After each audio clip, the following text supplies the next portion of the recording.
ভাই ওসব কিছু দেখা দেখি নাই, তুমি নামছো আর পিটাও। এখন ওমর গুল বোলিং এ আসবে আর সব বল স্টাম্পে মারবে আর সব উইকেট পড়বে। ওনার সবচেয়ে বড় ক্যাপাবিলিটি ছিল উনি উইকেটে নামার পরে প্রথম বল থেকে হিট করতে পারতেন। আমার বাংলাদেশের মাশরাফি মুর্তজাকে অনেকে বলতেন যে মাশরাফি ক্যাপ্টেন কোটায় খেলে।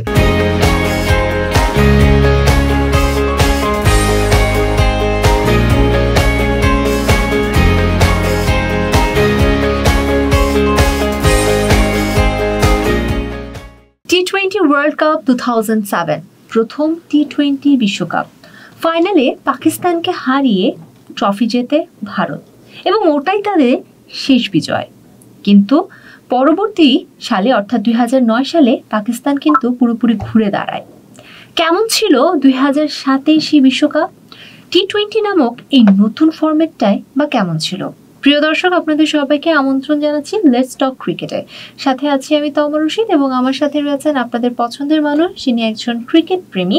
শুধু ক্রিকেট প্রেমী বললেও ভুল হবে, খেলাধুলায় যার নেশা এবং সেই নেশাকে পরবর্তীতে তিনি বানাতে চান পেশা, তিনি হচ্ছেন আমাদের মাহবুব নাহিদ। সো ভাইয়া, আজকের প্রশ্ন আসলে অনেক বিষয় নিয়ে এবং আজকে আমি বেশ বড় বড় প্রশ্ন আগে থেকে স্টাডি করে সাজিয়ে রেখেছি, কারণ আপনার সাথে কথা বললে যেটা হয় যে মনে হয় যেন আমার প্রশ্নগুলো আরো করা উচিত। আপনি এতটা গভীরে জানেন, তাই আমি আজকে একদম লিখেই নিয়েছি। আচ্ছা, 2007 কথা বলছিলাম, টি-20 বিশ্বকাপের কথা। আচ্ছা, মনে তো আছে সেই বিধ্বংসী হেইডেনের কথা। তো সেই নিয়ে জানতে চাই যে একটি মাত্র আসরে খেলেন তিনি, আর সেই আসরেই করেন সর্বোচ্চ রান। 6 ম্যাচে, আমি যদি ভুল না করে থাকি তাহলে 4টি অর্ধশতক হবে সম্ভবত, অর্ধশতক করেন। হেইডেনকে আজ অনেকেই হয়তো চিনে না বা হয়তো অনেকে ওভাবে আর মনে রাখতে পারেনি। সো ওই নিয়ে আসলে কথা, আপনার কাছে কি মনে হয় কেমন ছিলেন হেইডেন 2007 সালের সেই বিশ্বকাপে? কেমন ছিল আর কি তার ইম্প্যাক্টটা? ধন্যবাদ আপু। আসলে খুব সুন্দর একটা টপিক আজকের টপিকটা, 2007 টি-20 ওয়ার্ল্ড কাপ। এটা টি-20 ফরম্যাট যখন আসলে শুরু হয়, শুরুর দিকের প্রথম টুর্নামেন্ট, তখন কিন্তু বিশেষ করে যারা ওয়ার্ল্ড ক্লাস বোলাররা ছিলেন, আমি যদি নাম সহ বলি, ওয়াসিম আকরাম, গ্লেন ম্যাকগ্রাথ, ওনারা হচ্ছে এটাকে আসলে প্রথমে এটাতে দ্বিমত জানায়। টি-20 খেলাটা ওনারা পছন্দ করেন নাই, ফরম্যাটটা অনেকেই পছন্দ করেন নাই, যে এই খেলাটা কেমন হবে, আসলে 20 ওভারের খেলা, মার্কাটারি খেলা হবে, বোলারদের কোনো গুরুত্ব থাকবে না, বোলাররা গুরুত্ব হারাবে, অনেক অনেক কথা ছিল। বাট একটা সময় এখন টি-20 খেলাটাই মানুষ দেখে, অন্যান্য খেলাগুলো মানুষ দেখে না। তো ম্যাথিউ হেডেনের কথা বলতে হয়, হেডেন আসলে একজন স্পেশাল ব্যাটসম্যান ছিলেন। হেডেনের যদিও তিনি আসলে অবসর নেওয়ার পরে কিন্তু তার ক্যারিয়ার নিয়ে অনেক প্রশ্ন উঠেছে যে তিনি ড্রাগস নিয়ে খেলতেন। তিনি কিন্তু শুধু 2007 বিশ্বকাপে যে ভালো করেছেন, টি-20 বিশ্বকাপে ভালো করেছেন তাও না, ওয়ানডে বিশ্বকাপেও দারুণ খেলেছেন। তো ব্যাপার হচ্ছে হেডেন ওইবারের আসলে, যেহেতু ওই সময় কিন্তু অস্ট্রেলিয়া টানা 3টা ওডিআই ওয়ার্ল্ড কাপ জেতে, তো সবারই একটা ব্যাপার ছিল কি যে আইসিসি টুর্নামেন্টের নাম বিশ্বকাপ, কেন অস্ট্রেলিয়া জিতবে না? অস্ট্রেলিয়া না জেতার তো কোনো কারণ নাই, অস্ট্রেলিয়াকে জিততে হবে।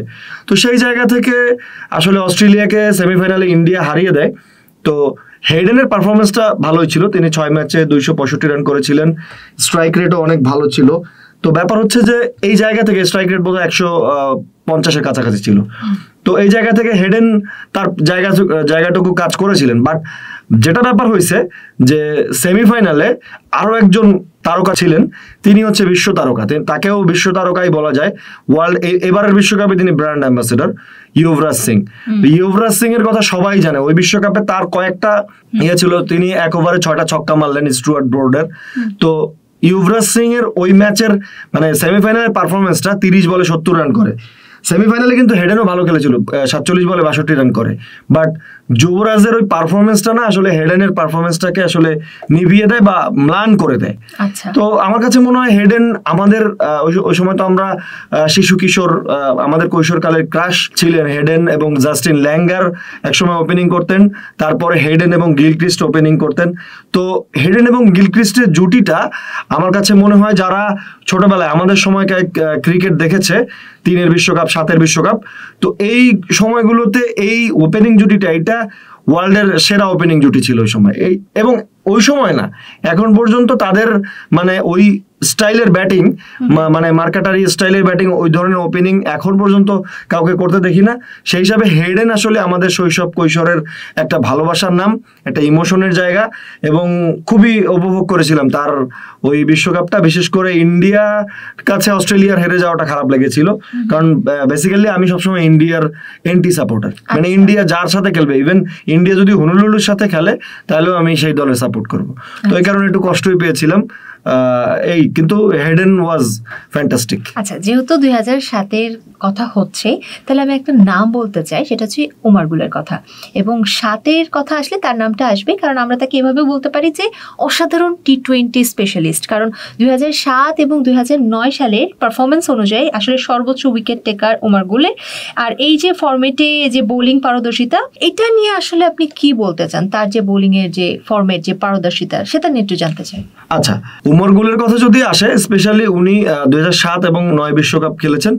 এবং আপনি শুধু আমাকে না, যারা ক্রিকেট টুকটাক হলেও বোঝে, আপনি যদি টি-20-র অল টাইম বেস্ট 11 গঠন করতে বলেন, আমার মনে হয় অনেকেই ওমর গুলকে রাখবেন এবং রাখতে হবে। এটা কারণ আছে, কারণটা হচ্ছে তিনি শুধু যে সাথে ভালো করেছেন তা না, তারপরেও তিনি ভালো করেছেন, এবং টি-20-র এখন পর্যন্ত টপ যে উইকেট টেকার্স যারা আছেন তার মধ্যে ওমর গুল একজন। বাট যে জিনিসটা মানুষ বলে না, সেই জিনিসটা হচ্ছে ওমর গুল কেন আসলে বেস্ট ছিলেন। ওমর গুল কেন বেস্ট ছিলেন সেটা হচ্ছে যে তার ডেথ ওভারে বোলিং করার ক্যাপাসিটিটা। ওমর গুলকে আমি দেখতাম যে, আমি ওই সময় বলতাম যে এখন 5-6টা উইকেট পড়ছে, এখন ওমর গুল বোলিং এ আসবে আর সব বল স্টাম্পে মারবে আর সব উইকেট পড়বে। এবং সেই কাজটাই তিনি করতেন, যে ডেথ ওভারে ইয়র্কার দেওয়ার যে ক্যাপাসিটিটা, যেটা আমরা এখন জাসপ্রীত বুমরাকে দেখি, কিছুদিন আগে লাসিথ মালিঙ্গাকে দেখেছি, একদম ওই লেভেলের বোলিং করতো ওমর গুল। এবং তার ওই ডেথ ওভারের আসলে ইয়র্কার স্ট্রোক ডেলিভারি ছিল তার ডেথ ওভারে ইয়র্কার বলগুলো, এবং ওইটার কারণে তিনি যথেষ্ট উইকেট পেতেন এবং যথেষ্ট সাকসেসফুল হয়েছেন। এবং পাকিস্তান দলটা ওই সময়ে মানে একটা, ওদের তো সবসময় বোলিং অ্যাটাক সবসময় মানে ওয়ার্ল্ড ক্লাস থাকে, কিন্তু ওই সময় তিনি একটা এক্সট্রা ফ্লেভার দিতেন এবং দেখতেও ভালো লাগতো, যে ধুপধাপ করে স্টাম্প ভাঙতো, এটা দেখতেও তো চোখের শান্তি, দেখতেও ভালো লাগতো। এবং ওনাকে মনে পড়ে, মনে থাকার মতো একজন মানুষ। আপনাকে আমি আরেকটা নাম আমি বলতে চাই, সেটা হচ্ছে মোহাম্মদ আসিফের কথা। এবং বলা যায় যে তার বোলিং এ একটা জাদু ছিল, সুইং বোলিং এর ক্ষেত্রে, কিন্তু তার পারফরমেন্স নিয়ে আপনি কি বলবেন? দেখেন, আপনি যদি মানে এটা আসিফের কথা বলতে হলে একটা মানে একটা অন্য একটা উদাহরণ দিতে হবে। আপনি আসলে কি চান, আপনার লাইফের প্রায়োরিটি কি? আপনি আজকে আমি এখানে কথা বলছি, আপনি এখানে কথা বলছেন, তো আমরা আসলে ভালো আছি, কিন্তু আমাদের বাংলাদেশে একটা কথা বলে না, সুখে থাকতে ভূতে কিলায়। তো আমার কথা হচ্ছে আসিফ সাহেবকে সুখে থাকতে ভূতে কিলাইছিল। কারণ আসিফ যখন আসে, ভাই আসিফের উপরে ক্রাশ খায় নাই, মানে ওই সময়কার যারা হচ্ছে কিশোরী বা ওই সময়কার যারা যুবতী, তাদের কাছে জিজ্ঞেস করবেন যে কে কে আসিফের উপরে ক্রাশ খায় নাই, কোন কোন মেয়েরা। আমার মনে হয় এরকম মানুষ খুঁজে পাওয়া যাবে খুব কম। তার যে সুইং, সরফরাজ খান বা হচ্ছে ওয়াসিম আকরামের পরে মানে সুইং এর যে কিং, মানে সুইং এর রাজা বলা হতো আসিফ, মোহাম্মদ আসিফকে। এবং মোহাম্মদ আসিফ আপনার 7 টি-20 বিশ্বকাপ খেলেছেন, ইন্ডিয়ার সাথে প্রথম ম্যাচটা 4 ওভারে 4 উইকেট পায় এবং ওই ম্যাচে তিনি ম্যান অফ দ্য ম্যাচ হয়। পাকিস্তান ওই ম্যাচটা বল আউটে হেরে যায়। তো তখন আসলে আসিফ ছিল মানে একটা কামানের গোলা বলা যায়। তার এমন বোলিং ছিল, তার বল না ডিফেন্স করা যায়, তার বল না ছেড়ে দেওয়া যায়, তার বল না পায়ে লাগানো যায়। মানে এইরকম একটা জায়গা থেকে দেখেন তিনি স্পট ফিক্সিং এর সাথে জড়িয়ে গেলেন, তারপরে তার ক্যারিয়ারটাই শেষ হয়ে গেল। তো আমি আবারও বলতে চাই, এরকম একটা নক্ষত্রের এইভাবে পতন, মানে সে তার সামনে বিশাল বড় একটা ক্যারিয়ার, দেখেন ওয়ার্ল্ড কাপ জিতবে, মানে অনেক বড় বড় ইয়ে থাকবে, লিজেন্ডারি তার মানে একজন খেলোয়াড় হবে, মানুষ তাকে মনে রাখবে শত শত বছর। সেই জায়গা থেকে সে সামান্য একটা ম্যাচে অল্প কিছু টাকা, এটাকে তিনি তার লাইফের প্রায়োরিটি মনে করে নিলেন এবং দ্যাটস ওয়াই তিনি আসলে হারিয়ে গেলেন। আচ্ছা, পরবর্তী আসলে নামটা নিতে চাই আমি যুবরাজ সিংহের। 6 ছক্কা, তার সে পারফরমেন্স, এবং তাকে নিয়ে আসলে আপনি কি বলবেন? দেখেন, যুবরাজ সিং হচ্ছে ভারতকে যারা অপছন্দ করে, আমি বাংলাদেশের অনেক মানুষই কিন্তু ভারত এবং ভারত ক্রিকেট দলকে অপছন্দ করে। তো ভারতকে যারা অপছন্দ করে সেই রকম মানুষদের কাছে আপনি যদি জিজ্ঞেস করেন, আমার মনে হয় 80% মানুষ বলবে যে তাদের পছন্দের খেলোয়াড়, ভারতের পছন্দের খেলোয়াড় যুবরাজ সিং। ওনার সবচেয়ে বড় ক্যাপাবিলিটি ছিল উনি উইকেটে নামার পরে প্রথম বল থেকে হিট করতে পারতেন। মানে অনেক সময় থাকে না যে ব্যাটসম্যানরা আসবেন, উইকেট দেখবেন, বল দেখবেন, বলের সুইং দেখবেন, বা ওইসব কিছু দেখা দেখি নাই, তুমি নামছো আর পিটাও। তো ইংল্যান্ডের সাথে ওই ম্যাচটা আমার এখনো মনে আছে। স্টুয়ার্ট ব্রড কিন্তু one of the best bowlers in world for ever, মানে তাকে বিশ্বের অন্যতম সেরা বোলারদের কাতারে রাখলে আপনাকে রাখতে হবে। বাট তার লাইফেও একটা খুব ব্ল্যাক একটা পার্ট আসছে ওই ওভারটা, ওই ম্যাচের 19 নম্বর ওভারটা, 6 বলে 6টা ছক্কা, এবং উনি ওই ম্যাচে 12 বলে হাফ সেঞ্চুরি পূর্ণ করেন, 16 বলে বোধহয় 58 রান করেন। তো ওই ম্যাচটাও ভালো খেলেছে। এবং আমি যেটা বলছিলাম আগেই যে অস্ট্রেলিয়ার সাথে যে সেমিফাইনালের আপনার হচ্ছে সেমিফাইনালে 30 বলে 70 রান।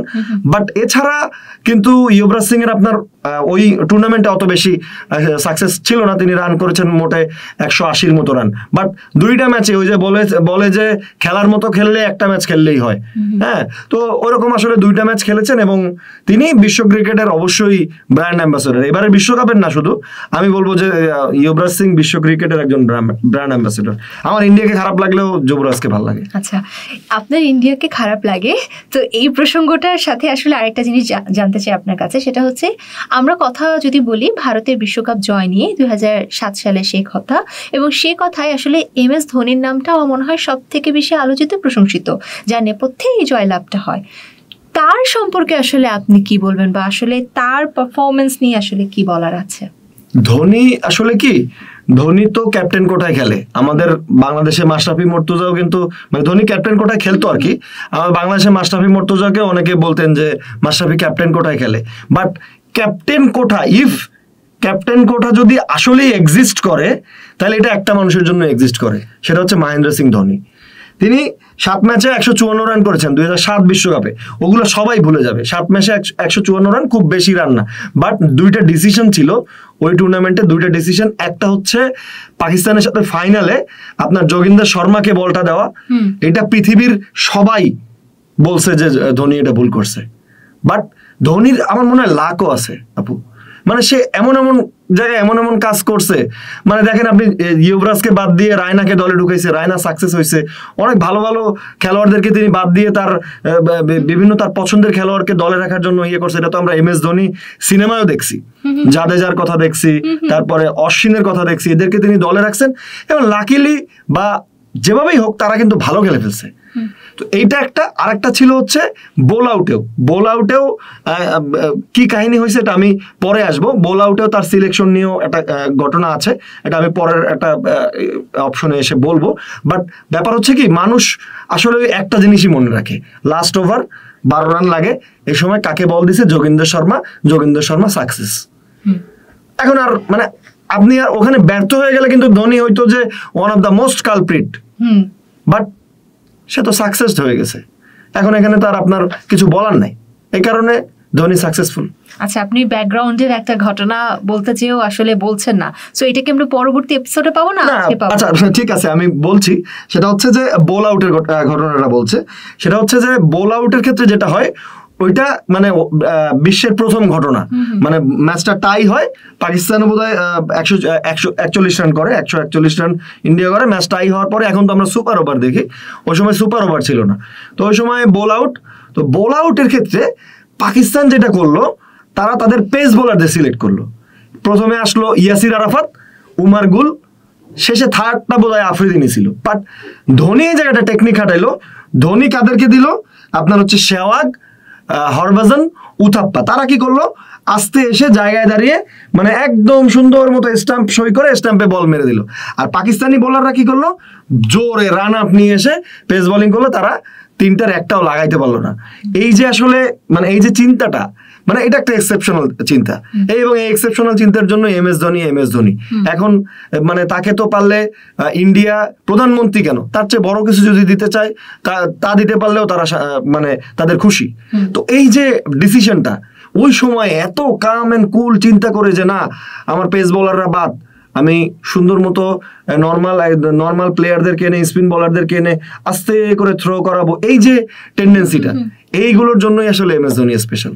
এই পর্যায়ে আসলে জানতে চাই 2007-এর যে T20 পুরো সময় জুড়ে কি মনে হচ্ছিল যে কারা বিজয়ী লাভ করতে পারে, এবং পরবর্তীতে যে একটা নাটকীয় ব্যাপার আমরা লক্ষ্য করেছি, এই নাটকটা আসলে আপনি কিভাবে ব্যাখ্যা করবেন? আচ্ছা, 7-এর টি-20 ফাইনালটা এটা আমার জন্য একটু কষ্টের, কারণ আমি অনেকে আমাকে মারতে পারে ধরলে, মানে এটা বললে আপনার মূল কষ্ট কি এখানে ভারতের বিজয় লাভ? ভারতের বিজয় লাভ আবার পাকিস্তানের হার। আচ্ছা, কারণ আমি পাকিস্তান ক্রিকেটের সাপোর্টার, নট পাকিস্তান, কারণ এটা অনেকে অন্য ভাবে নেয়, তো নট পাকিস্তান দেশ, বাট আমি পাকিস্তান ক্রিকেটের ফ্যান, এবং ওরা আসলে রিয়েল এন্টারটেইনার আমার কাছে মনে হয়। তো ওই সময় কারা খেলতো? আসিফ, আফ্রিদি, মানে আফ্রিদিকে পছন্দ করে না এরকম মানুষ তো খুঁজে পাওয়া কঠিন, এবং বাংলাদেশেও মাটিতেও ম্যারিমি আফ্রিদি এই প্ল্যাকার্ড এখনো বোধহয় আফ্রিদি খেললে দেখা যাবে। তো আফ্রিদি ওই বিশ্বকাপে প্লেয়ার অফ দ্য টুর্নামেন্ট ছিল, এবং দেখেন লাস্ট ওভারে যখন 12 রান লাগে, তার আগের ঘটনাটা বলি, ম্যাচটা কিন্তু কঠিন হয়ে গিয়েছিল, 24 বলে 54 রান লাগতো। ওই সময় হঠাৎ করে মিসবাউল হক কিন্তু নর্মালি টেস্টের প্লেয়ার, হঠাৎ করে হরভজন সিং এর এক ওভারে 3টা ছক্কা মেরে দিল। আবার Sohel Tanvir as a bowler একজন, হুট করে শ্রীশান্তের ওভারে সেও 2টা ছক্কা মেরে দিল, এবং ম্যাচটা মনে হলো যে এই আবার বুঝি পাকিস্তান তাদের জীবন ফিরে পেল, পাকিস্তান মনে হয় জিতেই যাবে প্রথম বিশ্বকাপ। মানে একটা ছোট মানুষ, ক্লাস 9-এ পড়ি, বিশাল একটা আবেগটা ধরে রাখতে পারছিলাম না, হয়েই যাবে বোধহয়। তো লাস্ট ওভারে 12 রান লাগে, একটা ওয়াইড হলো, একটা বোধহয় ডট হলো, তখন হুট করে মিসবাউল হক একটা 6 মেরে দিল। ওই জায়গাটায় সবাই তো ধারণা করতেছে কাকে বল দিবে আসলে ধোনি। এখন হরভজন সিং এর একটা ওভার আছে, যেটা আপনি বলতে চাচ্ছেন নাটকটা, আমি এর আগেও বললাম যে হরভজনকে বল না দিয়ে যোগেন্দ্র শর্মাকে আসলে ধোনি বল দিল। এখানেও ধোনির একটা মাস্টার মাইন্ড একটা কল ছিল। কলটা হচ্ছে এরকম যে ধোনি জানতো যে মিসবা কিন্তু ওই সময় প্রচুর স্কুপ শট খেলতেছিল, এটাকে আমরা অনেকে দিল স্কুপ বা আমাদের বাংলাদেশিরা বলি আশরাফুল স্কুপ। তো ধোনি মানে মিসবা স্কুপ শট খেলতেছিল, তো আমার কাছে মনে হচ্ছিল যে ও জানে যে এই যোগেন্দ্র শর্মার বলে স্কুপ শট খেলবে, এই জন্য হালকা একটু লেগ স্টাম্পে বল দিতে বলছে যোগেন্দ্র শর্মাকে, এবং ওইখানে শ্রীশান্তকে একটু টেনে রাখছে, শ্রীশান্তের হাতে মিসবা ক্যাচ দিছে। কে যেন একটা কমেন্টেটর বলছিল যে ওই মানে যদি পাকিস্তান 100 বারও ওয়ার্ল্ড কাপ হেরে যায় তারপরও মনে হয় মিসবা ওই শটই করতো। তো ওই মোমেন্টে আসলে যোগেন্দ্র শর্মাকে বল দিবে এটা কেউ ভাবেও নাই, এবং তিনি যে ছক্কা মেরে ফেললো একটা, তো ওইখান থেকে তো আসলে আশা ফিরে পেয়েছিলাম যে বোধহয় পাকিস্তান ম্যাচটা জিতে গেল। বাট 9 উইকেট, ওই পাশে অপর পাশে আপনার বোলার, ওই জায়গায় ম্যাচটা যেহেতু আপনি সহজ করে ফেলেছেন, একটা ছক্কা মেরে ফেলছেন, এই জায়গায় আমার মনে হয় যে মিসবার রিস্কটা নেওয়া ঠিক হয় নাই, এবং ওনার হয়তো অনেক অর্জন আছে, ওনার লাইফের আমার মনে হয় উনি মরার আগ দিন পর্যন্ত মনে রাখবেন যে আমি কেন ওই কাজটা করতে গেলাম। আমি হইতে পারতাম, মানে ইতিহাসে তার নাম থাকতো অবশ্যই, প্রথম টি-20 বিশ্বকাপ ফাইনাল ম্যাচ জিতাচ্ছেন, বিশাল একটা ব্যাপার। তো ওই জায়গাটা তিনি আসলে মানে নার্ভটা ধরে রাখতে পারে নাই, তিনি ওই শট খেলার একটা প্রবণতা এবং ওই জায়গায় ধোনির টেকনিক সবকিছু মিলিয়ে আসলে শেষ পর্যন্ত ইন্ডিয়াই জিতে গেল। বাট ওইখানে একটা কথা বলতে হয়, আপনার গৌতম গম্ভীরের কথা। গৌতম গম্ভীর কিন্তু 2টা ফাইনালে আসলে, মানে একটা হচ্ছে ওডিআই ফাইনালে 97 রান করে, এবং ওই ফাইনালেও কিন্তু তিনি 75 রানের একটা ইনিংস খেলেন। এবং অনেকেই যেটা জানেন না সেটা হচ্ছে রোহিত শর্মা কিন্তু ওই সময় ওপেনিংয়ে খেলতো না, উনি কিন্তু 4th ডাউন বা 5th ডাউনে খেলছিল। রোহিত শর্মা কিন্তু ওই ম্যাচে 16 বলে 30 রানের একটা ইনিংস খেলে, এবং ওই ইনিংসটা কিন্তু খুবই কার্যকর ছিল ম্যাচের জন্য। এবং দুঃখজনক হলেও সত্য যে ইন্ডিয়া যারা আইপিএল এর মতো একটা টুর্নামেন্ট যারা হোস্ট করে, তাদের মতো টিম, তারা এরপরে আর কোনো টি-20 বিশ্বকাপ জেতে নাই, এটা তাদের জন্য ব্যাড লাক। এবং আপনি যেটা প্রথমেই বলছিলেন ইন্ট্রোতে যে পাকিস্তান বাউন্স ব্যাক করেই পরের বিশ্বকাপটাই আবার হচ্ছে তারা ঘরে তুলে নেয়, এটা খুব দারুণ একটা জার্নি ছিল। এবং টি-20 বিশ্বকাপ আসলে এই ঘটনাগুলো বারবারই মনে পড়বে। যুবরাজের 6 বলে 6 ছক্কা, মিসবার ওই ভুল শট, যোগেন্দ্র শর্মার বোলিং, তো সবকিছু মিলিয়ে আসলে দারুণ ছিল। আমার মনে হয় যে টি-20 ফরম্যাটটা ওই সময় অনেকের কাছে মানে মনে হলেও যে সফল হবে না, বাট 2007 বিশ্বকাপটা আমাদের একটা অনুভূতির জায়গা, যারা আমরা খেলাধুলা পছন্দ করি, ক্রিকেট পছন্দ করি, আমাদের জন্য একটা অনুভূতির জায়গা, খুব ভালোই এনজয় করেছিলাম। এবং পাকিস্তান জিতলে বোধহয় ভালো করতো। এবং একটা কথা বলতে হয়, ওই বিশ্বকাপে কিন্তু বাংলাদেশও ভালো খেলেছিল, বাংলাদেশ কিন্তু সুপার 8 খেলেছিল। তো বাংলাদেশ ওই বিশ্বকাপে একটা ভালো ম্যাচ জেতে ওয়েস্ট ইন্ডিজের সাথে। ওয়েস্ট ইন্ডিজ তো ওই সময় অনেক তারকা খেলোয়াড়রা ছিল, ক্রিস গেইলের মতো খেলোয়াড়রা ছিল, ওইখান থেকে ওদের সাথে ম্যাচ জেতাটাও দারুণ একটা ইয়া ছিল। এবং আফতাব একটা ভালো ইনিংস খেলেছিল। আফতাব আহমেদকে আমরা কন্টিনিউ করতে পারি নাই। আফতাব আহমেদ যদি কন্টিনিউ করতো হয়তো বা আমাদের বাংলাদেশ ক্রিকেটকে আরো কিছু দিতে পারতো। সৈয়দ রাসেল ওই ম্যাচে ভালো বোলিং করেছিল, মনে আছে সবকিছুই। বাট ইন্ডিয়া জিতেছে, এটাই সত্যি। ইতিহাস আপনাকে মেনে নিতেই হবে, প্রথম বিশ্বকাপে তারা চ্যাম্পিয়ন হয়েছে, এটাই সত্যি কথা। আসলে এই শেষ মুহূর্তে একটা কথাই বলতে চাই, ইন্ডিয়া জিতেছে, এটা মেনে নিতে হবে, আপনি বললেন।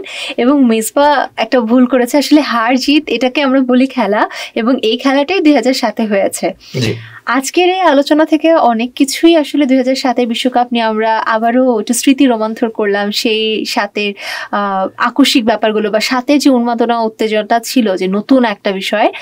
অনেক ধন্যবাদ যে আজ এই বিষয়গুলো শেয়ার করেছেন। পরবর্তী আয়োজনের প্রশ্ন আমার মনে হচ্ছে আরো একটু গভীরতার সাথে নিয়ে আসতে হবে, কারণ দর্শক যারা দেখছেন এবং আপনার মতো ক্রিকেট প্রেমীরা আসলে যারা এটা দেখছেন, তাদেরও অনেক প্রশ্ন রয়েছে। অসংখ্য ধন্যবাদ ভাইয়া। জি, ধন্যবাদ আপনাকে। দর্শক, আপনাদের জন্য আসলে এই মুহূর্তে কাজটা আমি রেখে যাচ্ছি। যারা এই অনুষ্ঠানটি দেখছেন অবশ্যই কমেন্টে আপনাদের প্রশ্নগুলো লিখবেন, কারণ আপনাদের যে প্রশ্নগুলো আছে সেগুলোর উত্তর দিতে পারলেই তখন বোঝা যাবে যে আসলে আপনাদের মনের প্রশ্নগুলো কি আর আমার মনের প্রশ্নগুলো কি। আজকের মতো এখানে বিদায় নিচ্ছি, আগামী আয়োজন দেখার আমন্ত্রণ জানাচ্ছি। ভালো থাকুন, সুস্থ থাকুন, স্পোর্টস 24/7 এর সাথেই থাকুন।